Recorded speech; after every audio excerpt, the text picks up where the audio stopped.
Hi guys, welcome back to Shelby in the Book Club. I'm Shelby Monet, the low energy version because all of a sudden I have a headache. But let's do a April book haul. I've gotten a couple of books. Let's see. 1, 2, 3, 4, 5, 6, 7, 8, 9, 10. 10 books, which is not bad for me. Y'all know that I could do some damage. But I do have a couple of other things coming in the mail.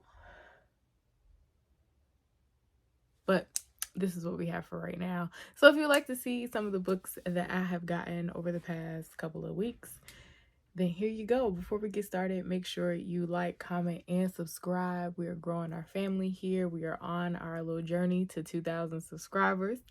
I think we could do it before the end of the year. I think we can surpass it before the end of the year. So make sure you do all of the things. And if you would like to hear it for real this time, here we go. Okay, so these are in no particular order. I was like shooting some other content, so they're kind of all over the place. So first up, we have The Last Gift of the Master's Artist by Ben Okri. I think that's how you pronounce this. Isn't this cover just beautiful? And I'm going to be honest with you and say the cover to this drew me in. Something I've been doing when I'm buying physical books is I read the first page now to see if it is something that I am interested in. And I read maybe I didn't read the full first page of the introduction, but the first sentence kind of drew me in. It says, this is a story of people on the eve of catastrophes. Others can tell of the catastrophe itself. I want to see the people in the last days of their innocence. And that I was like, ooh. So the back of the book says, one is the son of a king, struggling to find his place in the world. The other, the daughter of a craftsman from the secretive tribe of master artists. The prince, entranced, stays hidden in the bushes. The girl, knowing nothing of him but his voice, agrees to meet again. When she fails to appear the next day, he begins to search for her, tracing her at last to her village, where, disguised as an apprentice, he finds a place in her father's workshop. But this is no fairy tale, no conventional love story. Their world, though they don't know it yet, is ending. A strange wind has begun to blow, and in its wake, things are disappearing. Songs, stories, artists, and finally people. Beautiful ships with white sails are glimpsed on the horizon. When this novel was first published in the United Kingdom in 2007 under the title Star Book, the central role of the middle passage was overlooked. Okri has since rewritten the book, giving it a new dimension, more light, and more acumen. In 2022, the deep political impact of this extraordinary tale won't be missed. I also like the binding of this. Like, hardcovers that don't need dust jackets are like, they are a hidden treasure. But again, let's admire the beauty of this. He also has some other books. Another one that I want to get, I think it's called The Dangerous Love.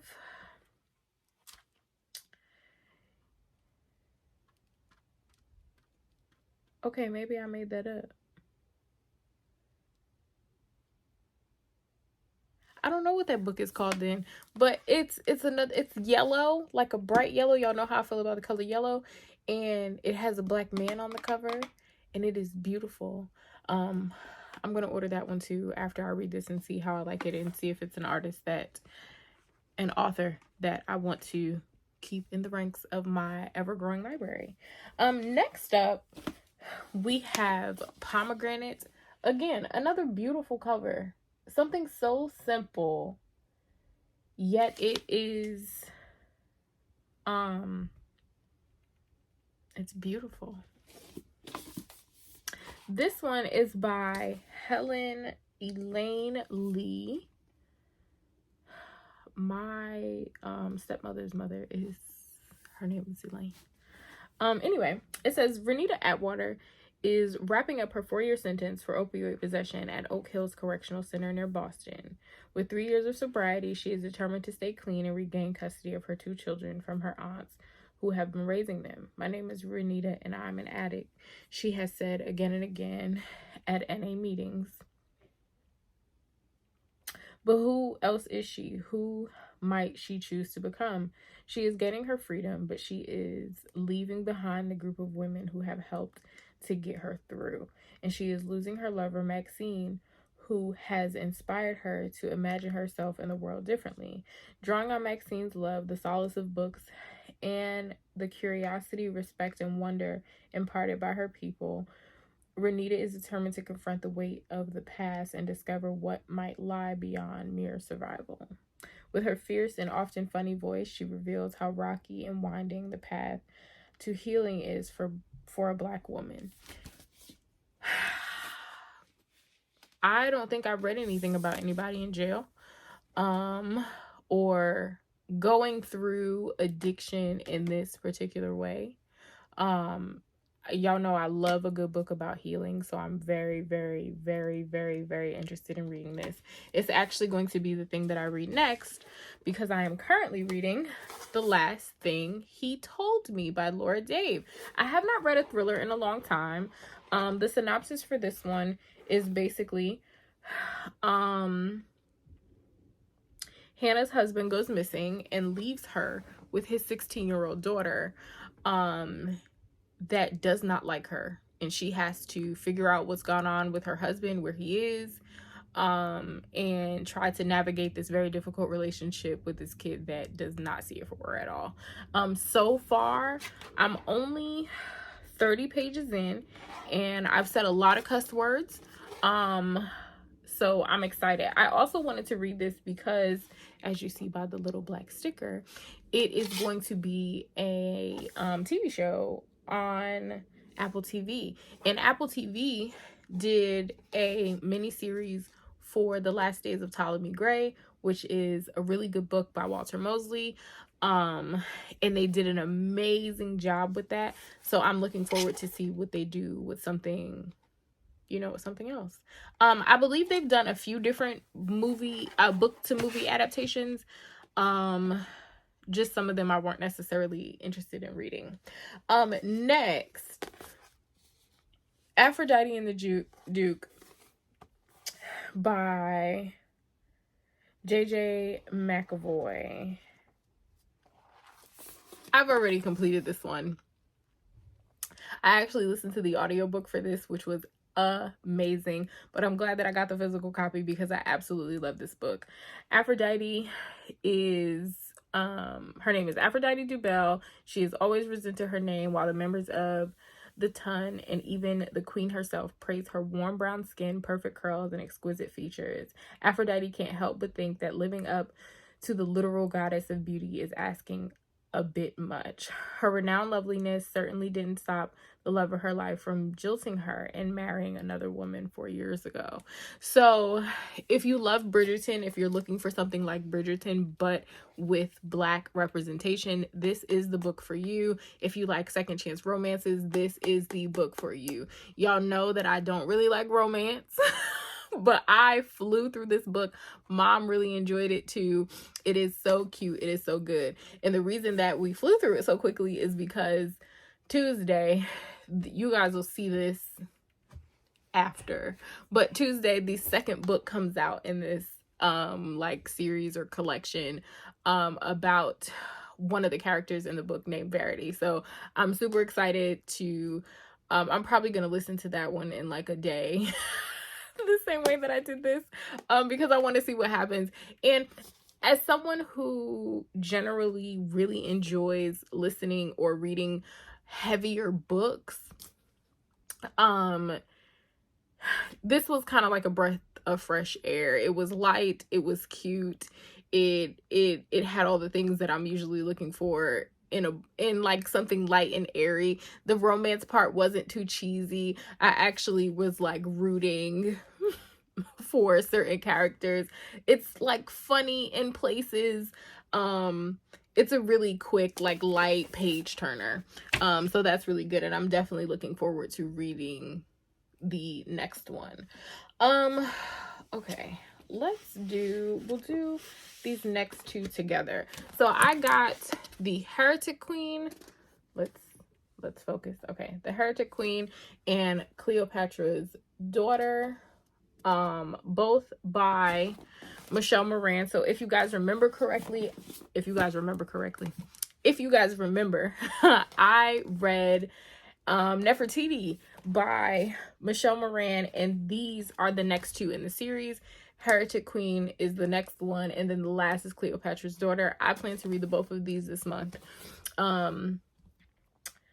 Probably back to back, depending on how the Heretic Queen is. If I don't enjoy the Heretic Queen, then I'll probably wait for Cleopatra's Daughter. But the Heretic Queen says the winds of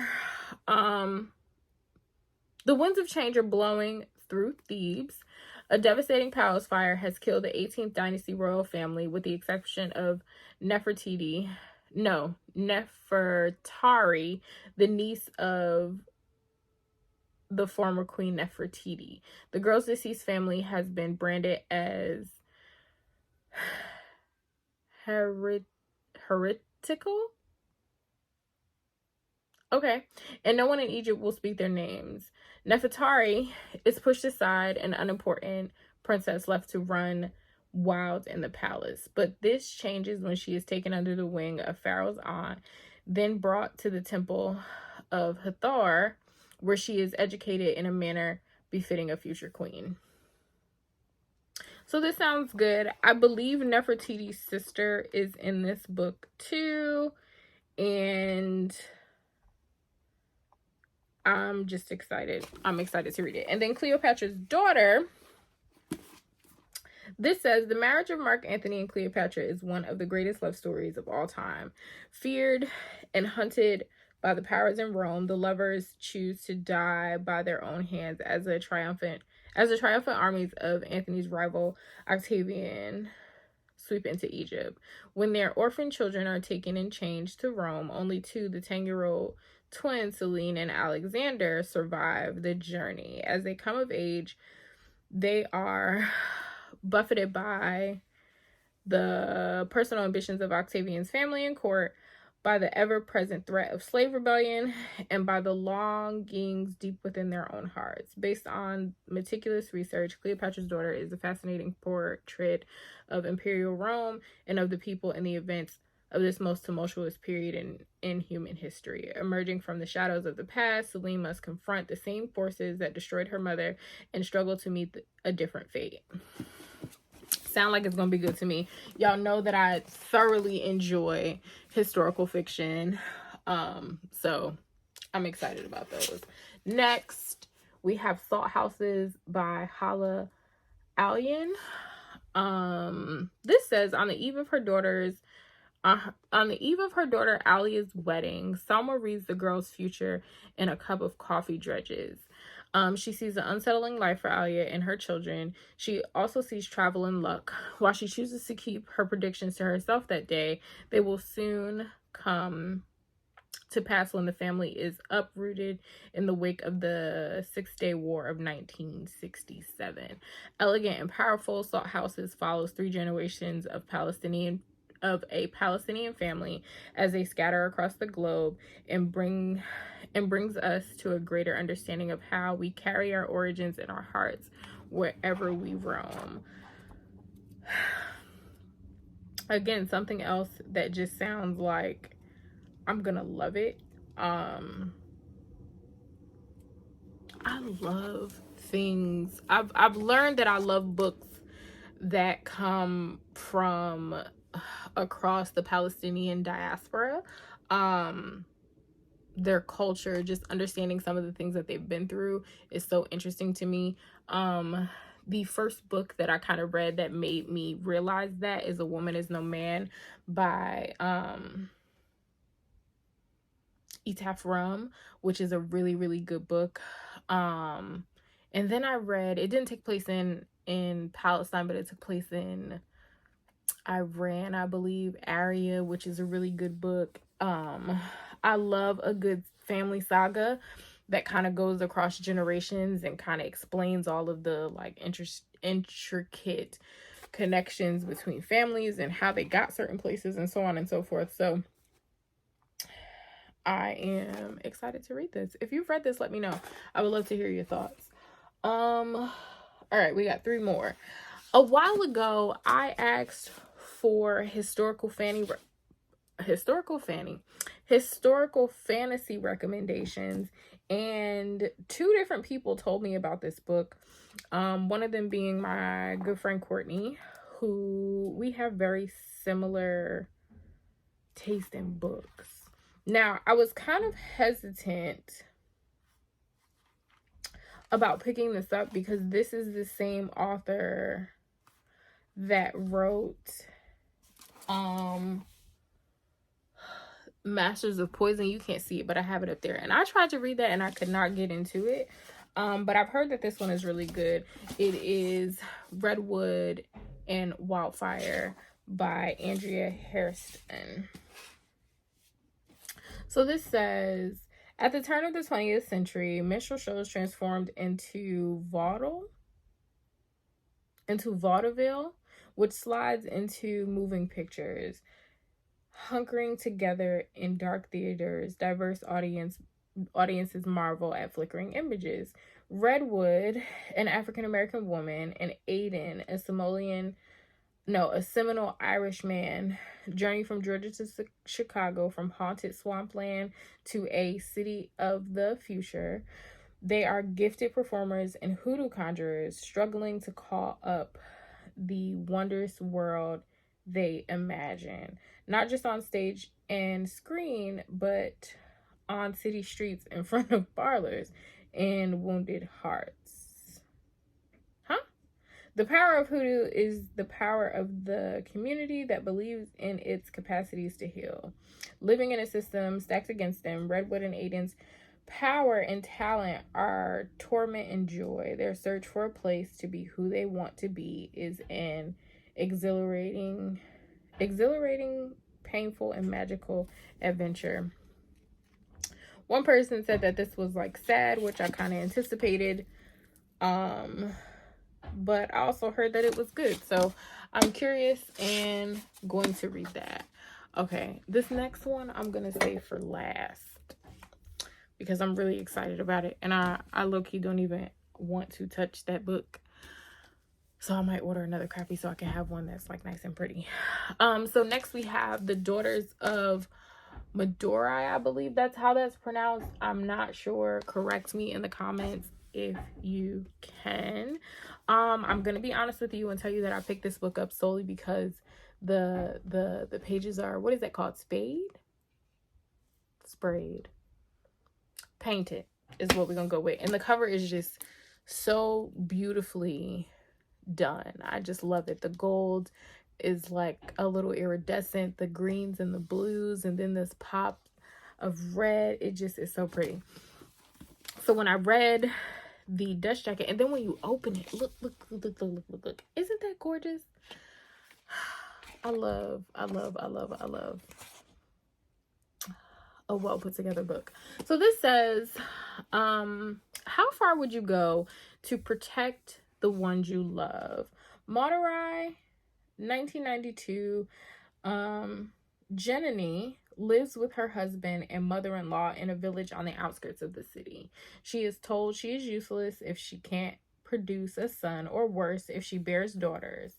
Jenny is allowed to keep her first baby girl, but the rest are taken from her when they are born and murdered. Oh my God. But she can never forget the daughter she was never allowed to love. Sydney, 2019. Nyla has a secret, one that she has been keeping from her parents for too long, and is finally ready to reveal. Before she can say anything, her grandfather in India falls ill, so she agrees to join her parents on a trip to Madurai. Nyla knows very little about where her family came from or who they left behind. What she's about to learn will change her forever. Doesn't that sound good? So I just had to get it. It's pretty and it sounds like it's gonna be good. Another like culture that I love reading their literature is so fascinating. I'm excited. I am so excited. I am so excited. Okay, and then last but certainly not least, I got another Kennedy Ryan book. I got Real by Kennedy Ryan. So is this like really... Nah, listen, I told y'all about Aphrodite and Duke. That's a romance. This is another romance. Am I officially one of y'all? Because if I am, just let me know. So that I can accept it. I don't know what it's about. I did not read the back of it. I don't really care to, and I'm not gonna read it to y'all either. All I'm gonna say is it says, forbidden attraction, scandal, and circumstances beyond my control jeopardize my dream. Could this one shot, the role of a lifetime, the love of a lifetime, cost me everything? That's all I need to know. And I really don't want to read this one. I want to I might order another copy so that I have two, because I feel like I'm gonna love it. I really can't see a world where Kennedy Ryan writes anything that I wouldn't enjoy. I really can't. I sincerely cannot. So yeah, if there's anything in this that you might be interested in reading, let me know. If you've made it this far in the video, leave me a cow emoji. Leave me a cow emoji. And without further ado, if no one told you today, I love you. You are kind, you are smart, you are important. And I will talk to you soon. Bye, friends.